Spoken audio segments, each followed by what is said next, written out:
This is Science Friday. I'm Ira Flato. We all know that we evolved from a common ancestor of apes.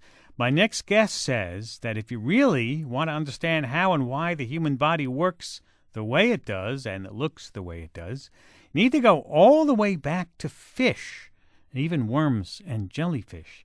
You get answers to questions like why our inner ear is made up of 3 tiny bones, and why do we get hernias? Neil Shubin, an evolutionary biologist at the University of Chicago and author of Your Inner Fish, A Journey into the 3.5 billion year history of the human body. He also hosts the 3-part PBS series called Your Inner Fish. Welcome to Science Friday. Great to be here. Thanks for having me on. Great to have you. You've been able to take some pretty big scientific ideas and explain them in a way that anyone can understand.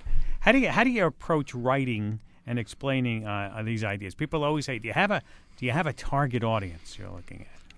Well, my target audience really is a highly literate, but perhaps not scientifically informed general public. I mean, the particular person I typically have in mind is my dad, who happens to be a writer who is intimidated by science. But what I try to do for each segment, whether it's a chapter or a segment in the show, is really think about the kinds of science I'd like the audience to know, and then to develop a narrative, a story that gets us there. And what I like to rely on is the power of scientific discovery as a storytelling device, that people venturing into the unknown and exploring and discovering has a human aspect to it, and I always like to return to that humanity behind discovery.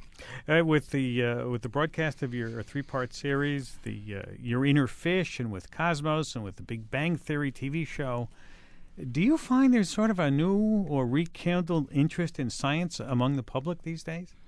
Yeah, you bet. I mean, I definitely feel it. And it happens in a couple ways. The first is not only the shows that are out there, but on the internet, we have a very informed you can follow up on any scientific discovery, anything you read in the newspaper. You can get great information on the web, the blogosphere, and so forth. So there really are the tools for people to explore science. And I think there really is an appetite for science, for discovery, for wonder, and so forth. Cosmos is certainly tapping into that, and I think Inner Fish is as well. Our phone number is 1-844-724-8255, 844-SciTalk if you'd like, and like to talk about evolution, science. Neil Shubin, the inner fish in you. Let's talk about the inner fish in you. How is the human body connected to the fish body? Give us some idea of that. Yeah, so it starts by the realization that if you look at the tree of life, inside every part of our body, every organ, every cell, every gene, we have one entire branch of the history of life, which is knowable. Which is knowable by fossils, it's knowable by comparing DNA and so forth. But if you look, you look at your arms, and we trace them all the way back, through mammals, through reptiles, amphibians, all the way down to fish. They compare to the paired fins of fish, which we can connect from the fossil record, from developmental biology, multiple lines of evidence. Sometimes this takes us to really surprising places, which is great if you're trying to tell a story of science. If you trace our jaws and ear bones back, it's very clear that they relate to gill structures in fish. And again, we know that from multiple lines of evidence, both the fossils as well as the DNA and development.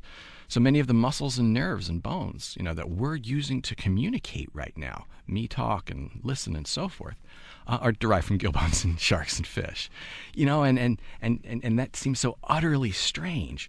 But then when we unpack that story with the evidence behind it, it becomes very powerful. One of the most interesting parts of the book there, for me, and I liked all parts of it because I like this trivia about where we all came from. It has to do with the eyes and the ears and how they work together and how the inner ear works. It was quite fascinating.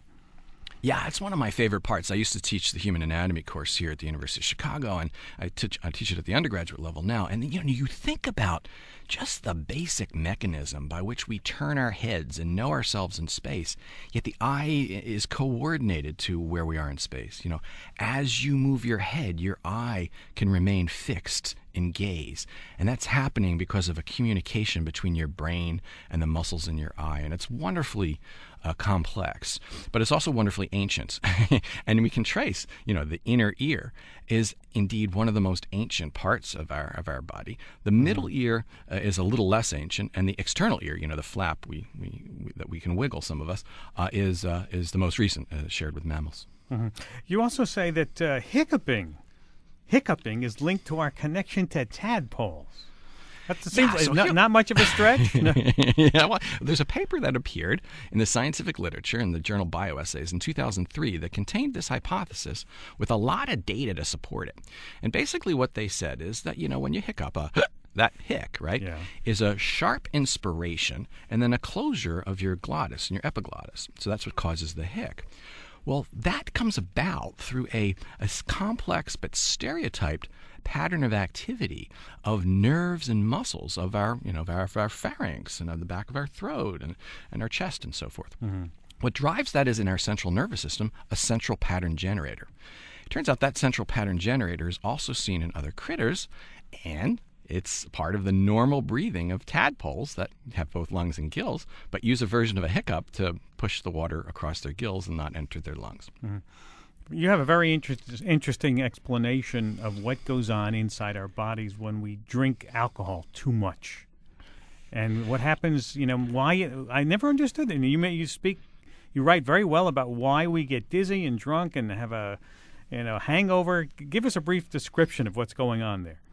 Well, so the alcohol affects much of our body, obviously, and part of it affects our inner ear. And what that does is, where our balance in space is controlled in part by fluids that sit within the inner ear. Well, alcohol can change the density in certain ways of those fluids. It changes a bunch of other things too, such that when those fluids move, we perceive movement. So when you move in space, those fluids will swish around a little bit in your head and we'll perceive it as motion. But those fluids can be tricked to move by alcohol as it enters them and changes the density of the fluids inside, so that fluid can be tricked and you can be tricked thinking you're moving. So that would be the spins. And what happens in those cases, even before then, is you can get a very stereotypical flick of the eye called a nystagmus, and that comes about from, again, this connection between the inner ear and the eye.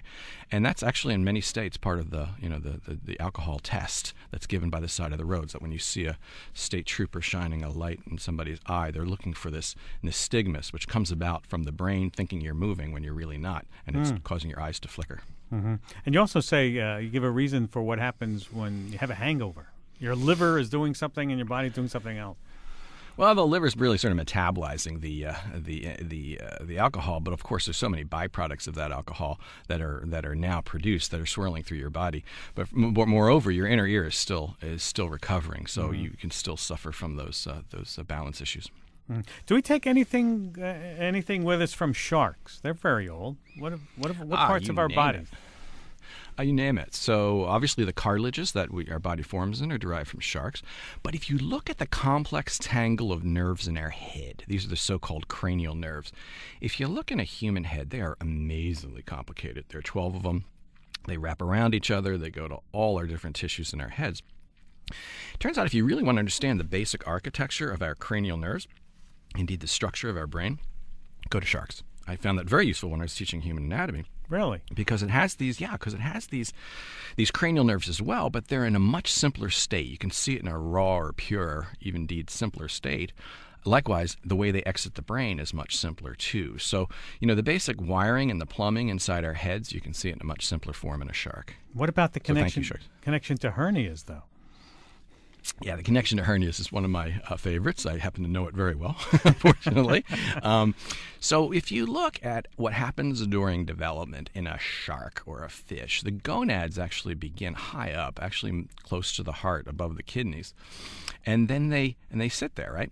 Well, when we develop, what happens to our gonads? Well, our gonads, if you're male, they sit in the scrotum, which is a little sac. In females, they're lower too. They're near the uterus. So what happens in a human is we begin our development with the gonads in a fish position, but as we develop and grow, they descend. In females, they descend to the level of the uterus, but in males, they descend and actually push out of the body wall to form this little sac, the scrotum. Well, what this traveling of the gonads does is it creates a weird loop in the male plumbing, and that is involved with the development of a weakness in the male body wall, both during development and later in life. So the male propensity for certain kinds of hernias relates from starting your development like a fish and then ending your development like a mammal. 844-724-8255 is our number. Let's go to the phones. Let's go to Christina in Springfield, Virginia. Hi, Christina. Yes, hi, this is Christina. This is a very fascinating program, and I have a question. I never actually grown wisdom teeth, and so I was wondering if that is a sign of evolution or whether it's just a freak of nature. Oh, you're not a freak of nature. Don't ever describe yourself. We're all freaks of nature in a sense because we're all different, right? I mean, so variation is the stuff of life. So let's put that one. Let's say that one first. But when you look at humans have a normal variation in the number of teeth that produced, particularly in the back of the tooth row. I don't think there's necessarily a strict evolutionary signal to that, but what it is, it's more of an outcome of how our bodies are built during development and the kinds of genetic changes that happen. See, Christina, you've avoided all those problems people get with wisdom teeth. See that? Yeah, I No guess kidding. I'm the lucky one, right? Absolutely. Have a good weekend. Thanks for calling. And same to you. Bye-bye. Bye-bye. What surprised you? Talking with Neil Shubin, author of The Inner Fish, a journey into the 3.5 billion year history of the human body. What surprised you or has surprised you the most about your research? In the research? Yeah. I guess I'm continually pinching myself in the power of paleontology, discovering new fossils to explain, why creatures look the way they do. I know that because I'm a paleontologist, but Right. The new finds are happening. Every month you read about them and what they're revealing about the history of life. And I guess what really attracts me to the field, and I still find somewhat, pleasantly surprising, is just that this is a knowable history, that these events that happened billions of years ago, we can produce evidence to show how they happen, and I guess I'm always pinching myself when that happens, and it's always like the first time when I see these things. It's So fun. you think we're still sitting on a lot of fossils yet to be discovered? Oh, you bet. I mean, we're launching a whole new set of expeditions this summer to a new time period. There are whole parts of the world that have yet to be really explored. We have new technologies that change how paleontologists work. Oh, what do you mean by that? One of them real powerful ones Yeah. is CT scanning. That is, there's high energy CT scanners that you can take a rock, right, and pop it in one of these scanners, and it'll show you if there are bones inside, and then it'll show you the reconstruction of those bones. And then you can take those bones and look at the fossil from the inside. Then if you really love it, you can take that file and print it out in a 3D printer and of different sizes, so you can start to analyze the fossils. So I think the revolution in both 3D printing as well as CT scanning is really changing the face of paleontology in a big way. I'm Ira Flato speaking with Neil Shubin, author of Your Inner Fish, on Science Friday from PRI, Public Radio International. That's using stuff in a way I would have never thought about. A 3D printer and a CT scanner. Do you take it with you out to the site, or do you have to dig up the rock and bring it to the lab, or? Yeah, right now you have to bring the suspect rock back, right? So because these things are so heavy. We work in the Arctic, and it's helicopters and weight limits are really strict. So where it really helps paleontologists is these folks who work on early mammals. Some of these fossils can be really, really small. So what they do is they scan it, and then they can do a 3D printer. They can blow it up in size so they can analyze it. So it's really revolutionized their work. But folks are going through collections, all across the world as we speak, scanning rocks that are sitting in shelves unstudied in collections. For whole new things. Well, and then you scan it, you make a model of what's inside the rock without going into it? You got it. Yeah, Wow. It's totally non-destructive. Yeah, it's really fabulous. That is fabulous. And do you remember your first days as a fossil hunter? What it was like? Yeah, I didn't find anything. I was an awful fossil hunter. I was terrible. Well, what does it take to be a good one? I was an embarrassment. I think it takes a lot of persistence. I wanted to be good. And when I started, we went to Arizona. This is like 1982. I was a first-year graduate student, and I was very unsure about this whole thing. And I went out with a team of crack fossil finders. These were the aces. These were the best.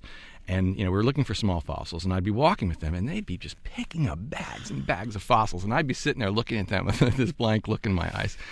So eventually, and I'm trying to ask them, like, how do you do this stuff? What do you Right. do? And they try to describe it, but I never got it. But then one day, it just kicked in. I start to see the distinction of bone from rock. And and when it did, it was like I was wearing a whole new pair of glasses. All of a sudden I saw, fossils everywhere. And then it hit me, and my brain was trained.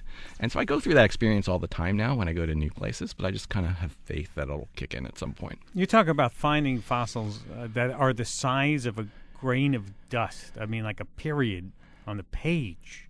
How do you, Yeah, I how spent do a you lot- find that? Crawl. So it's really a funny scene because, here you are in this giant landscape in the middle of some exotic desert, whether it's in the Arctic or in North America, what have you, and all the paleontologists looking for these tiny things are on their hands and knees, with their eyes about 3 inches from the ground. Right. So there's no high technology there. That's just crawling paleontologists, I'm afraid. And so where would you really like to go that you haven't gone yet, looking for fossils? Well, that's this summer. I'm really stoked about what we're doing. So we're going up to northern Ellesmere Island, which is a region just across from Greenland. We'll be a few hundred miles from the North Pole. For an area of unexplored rock of about 500 to 400 million years old. This is the earliest window in fish evolution. Wow. Yeah, we're really it's Well, kind where of was like it- starting. Yeah, where was that rock at the age that you're looking at? Where on the Earth did it move from? Yeah, great. So that it was at the equator, more or less. It was about was. 10 degrees north. Yeah. So what you have captured in those rocks is a warm, watery world of sort of shallow nearshore seas. And so that's the perfect environment to find some of these early vertebrates or early fish. And, it's kind of like the Tiktaalik expeditions, which Ted Deschler and Farish Jenkins and I led up to southern Ellesmere Island to discover this link between water and land. We're starting again with the same toolkit and new time period. It's kind of the exciting part, we're really doing some basic exploration. And no expectations of what you're going to find, just looking. Yeah, just a lot of hope. But we're just looking, So it's a multi-year slog. It's hard to work up there. You can only be there for a few weeks at a time. Yeah. Well, Neil, we'll have you back when you find something. Okay. Thanks a lot. Good luck with the TV show, and good luck on your book. Neil Shubin is an evolutionary biologist at the University of Chicago and author of Your Inner Fish, A Journey into the 3.5 billion year history of the human body. It is so well written. It is so easy to understand. I highly recommend it to all of you. You can also watch his 3-part series, Your Inner Fish, now on PBS.